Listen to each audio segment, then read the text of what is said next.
Bismillahirrahmanirrahim. Assalamualaikum warahmatullahi wabarakatuh. Gimana kabarnya anak-anak hari ini? Alhamdulillah pada pagi hari ini kita bisa berkumpul dalam keadaan sehat walafiat. Marilah pertama-tama kita bersyukur pada Allah SWT yang sudah memberikan banyak kenikmatan. Salawat dan salam semoga senantiasa tercurah pada junjungan Nabi kita Nabi Muhammad SAW. Nah, pada kesempatan kali ini kita akan mempelajari materi IPS tema 2 ya anak ya. Langsung saja ya untuk meningkat waktu.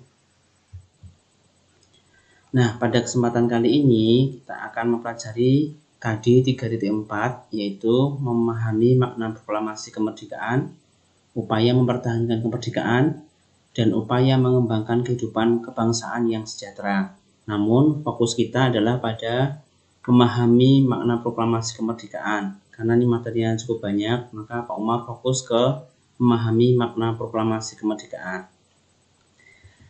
Nah, tujuan pembelajaran kali ini, siswa mampu menyebutkan makna proklamasi kemerdekaan dengan benar, namun tetap didukung oleh bahan-bahan yang mendukung tentang proklamasi kemerdekaan ya. Nah, sebelumnya kita harus pahami mengapa kita harus belajar sejarah anak. Nah, Rasulullah bersabda, hikmah itu adalah barang yang hilang milik orang yang beriman. Di mana saja ia menemukannya, maka ambillah. Nah, sama hari ini pas bulan Agustus kita mempelajari tentang kemerdekaan dan kita akan mempelajari seluk-beluk tentang makna proklamasi. Nah, cocok sekali dengan bulan Agustus ini walaupun agak terlambat karena pekan kemarin kalian belajar atau libur ya, belajar di rumah sehingga baru bertemu hari ini. Nah, langsung saja sebelumnya kalian ketika mempelajari Al-Quran juga di situ banyak sekali kisah-kisah umat terdahulu, nabi-nabi terdahulu yang diceritakan. Tujuannya adalah untuk diambil hikmahnya, ya, hikmah biar kita bisa mengambil pelajaran untuk jadikan ibroh masa sekarang. Nah, ibroh itu adalah pelajaran biar kita tidak mengulangi kesalahan yang terjadi di masa lalu. Nah, langsung saja. Nah, ini adalah teks proklamasi yang asli. Jadi dulu ketika disusun masih sebelum diketik bentuknya seperti ini, ketika sudah diketik menjadi sebelah kanan ini. Nah, ini teksnya sudah kalian tonton di video pembelajaran sebelumnya tentang Insinyur Soekarno membacakan teks proklamasi. Kalian simak baik-baik biar kita bisa mendapatkan hikmah. Nah, di sini ditantangani oleh Soekarno dan Hatta. Nah, pelajaran IPS kali ini berkaitan dengan bahasa Indonesia. Jadi ada kemiripan, mungkin bahasa Indonesia sudah ada tema tentang peta pikiran. Nah, ini proklamasi juga sama. Jadi bahasa Indonesia materinya peta pikiran, namun isi dari peta pikiran itu adalah materi IPS. Jadi ada kaitannya. Nah, sekarang tentang proklamasi ini kalian harus paham apa sih arti proklamasi. Nah, proklamasi itu pemberitahuan kepada seluruh rakyat. Jadi semacam pengumuman bahwa kita sudah merdeka. Nah, itu namanya proklamasi atau deklarasi ya, diumumkan. Nah, ini juga disampaikan ke luar negeri juga, tidak hanya Indonesia, agar di luar negeri juga mengetahui bahwa Indonesia sudah mendeklarasikan sudah merdeka. Nah, kemudian mengapa kok kita perlu proklamasi? Nah, ini jelas kalau kita belajar sejarah, setiap bangsa pasti ingin merdeka, tidak ingin dijajah terus-menerus, sehingga kita ingin proklamasi dan alhamdulillah Allah mengizinkan Indonesia bisa merdeka. Kemudian siapa saja tokoh-tokoh yang terlibat dalam proklamasi nanti Pak Umar bahas di slide selanjutnya. Nah, kemudian di mana? Nah, ini proklamasi kalian sudah ketika di dalam buku paket sudah dibaca, pasti kalian sudah paham di mana? Jalan Pegangsaan Timur nomor 56 Jakarta ya. Kemudian kapan? Jelas, ini baru saja kita rayakan HUT RI ke-75 tanggal 17 Agustus 1945. Jelas ya, sangat mudah sekali. Kemudian bagaimana? Nah, ini bagaimana runtutannya itu adalah dimulai dari latar belakang. Kenapa kok sampai terjadi proklamasi, mulai dari peristiwa pengeboman bom atom di Hiroshima dan Nagasaki, kemudian peristiwa Rengas Dengklok dan lain-lain. Akhirnya Indonesia bisa memproklamasikan kemerdekaan. Nah, ini adalah bagaimana kalian baca di dalam buku sejarah atau di dalam buku paket, nanti insya Allah akan menemukan. Nah, sekarang kita pelajari tokoh-tokoh dalam proklamasi. Nah, ini materi IPS ada di sini. Jadi istilahnya ini memang menghafal. Jadi anak perlu mengulang-ulang membuat peta pikiran semacam ini, dicatat dalam bukunya. harapannya dengan ditulis lebih ingat. Masih ingat ya materi sebelumnya ya, dulu menulis itu 7 kali lebih ingat dibandingkan hanya dengan dibaca saja. Nah, tokoh-tokohnya siapa sih yang terlibat? Yang pertama penyusun teks. Nah, ini Insinyur Soekarno, Muhammad Hatta, kemudian Ahmad Subarjo. Nah, ini Insinyur Soekarno ini juga banyak sekali karena beliau yang membacakan teksnya, kemudian rumahnya sebagai tempat pembacaan teks proklamasi itu ya.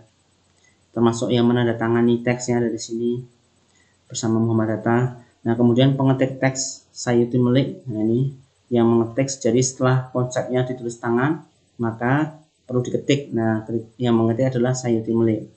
Kemudian yang mengusulkan tanda tangan teks itu adalah Soekarni. Saat itu yang tanda tangan siapa ya? Nah, ini yang mengusulkan adalah Soekarni. Kemudian rumah tempat penyusun teksnya itu siapa? Laksamana Tadashi Maeda. Nah, ini orang Jepang tapi simpati dengan Indonesia, sehingga rumahnya rela dijadikan tempat untuk menyusun teks proklamasi. Kemudian yang mengibarkan bendera Sang Saka Merah Putih adalah Abdul Latif Indraningrat. Nanti kalian baca di buku ada. Kemudian penjahit bendera adalah Fatmawati. Nah, ini yang menjahit bendera merah putih, Sang Saka Merah Putih, sehingga bisa dikibarkan. Kemudian menyelamatkan naskah asli proklamasi adalah B.M. Dia. Nah, ini dulu sejarahnya ketika teks itu sudah diketik itu mungkin saat itu orang tidak berpikir ya, aslinya itu langsung dibuang. Nah, tapi diselamatkan oleh B.M. Dia ini karena beliau menyadari mungkin suatu saat teks ini akan menjadi sejarah yang sangat berharga, dan makanya beliau selamatkan. Nah, ini adalah tokoh-tokoh dalam proklamasi yang perlu kalian ketahui. Nah, silakan dihafal gimana caranya dengan yang kemarin Pak Umar sudah ajarkan metode menghafalnya pada materi atau video sebelumnya. Nah, makna proklamasi.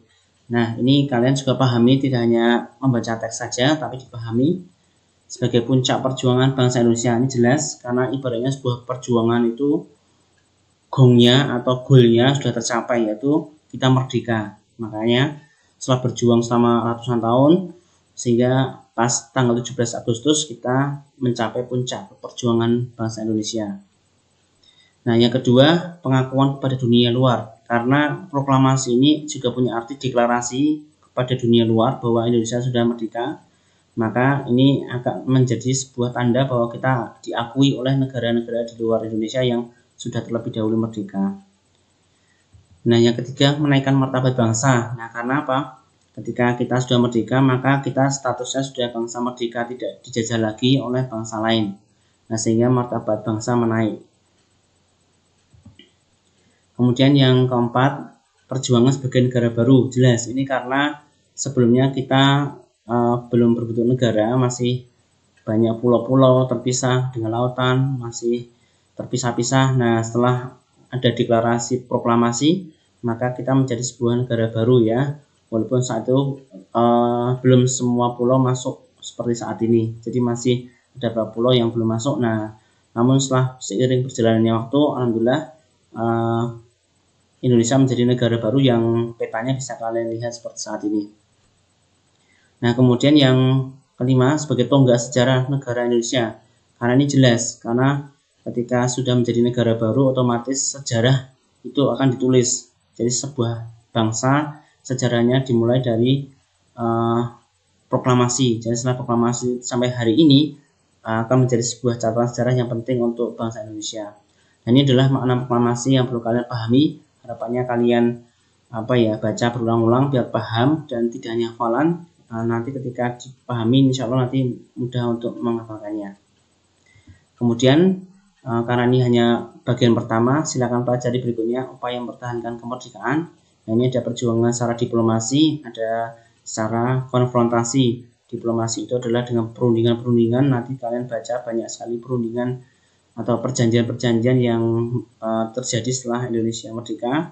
Kemudian untuk bagian kedua, konfrontasi, yaitu dengan peperangan. Peperangan ini juga cukup banyak, ada pertemuan Surabaya, Ambarawa, Bandung Lautan Api, dan lain-lain. Nah, itu kalian baca agar nanti paham, karena kalau dijelaskan di sini itu satu bagian saja sudah memakan waktu cukup lama. Nah, ini demikian materi untuk kali ini, tidak perlu panjang lebar. Nah, silakan, intinya IPS itu adalah banyak membaca. Jadi kalian baca buku itu dengan pelan-pelan, kemudian dipahami, dihayati, jangan sampai terburu-buru bacanya, karena kalau terburu-buru biasanya daya ingatnya berkurang. Kemudian yang poin kedua adalah diulang-ulang, sebagaimana materi sebelumnya yang Pak Umar sampaikan tuh paling tidak minimal 3 kali, kita membaca bagian itu minimal 3 kali, syukur-syukur lebih. Nah itu nanti insya Allah atas izin Allah, kita mohon kepada Allah, maka ilmu itu akan mudah diikat atau mudah diingat sehingga tidak mudah lupa dan menjadi ilmu yang bermanfaat karena bisa kita ambil hikmahnya. Demikian untuk materi hari ini, semoga bermanfaat. Dari Pak Umar, mohon maaf bila penyasalahnya ada kurang lebih, mohon maaf. Assalamualaikum warahmatullahi wabarakatuh.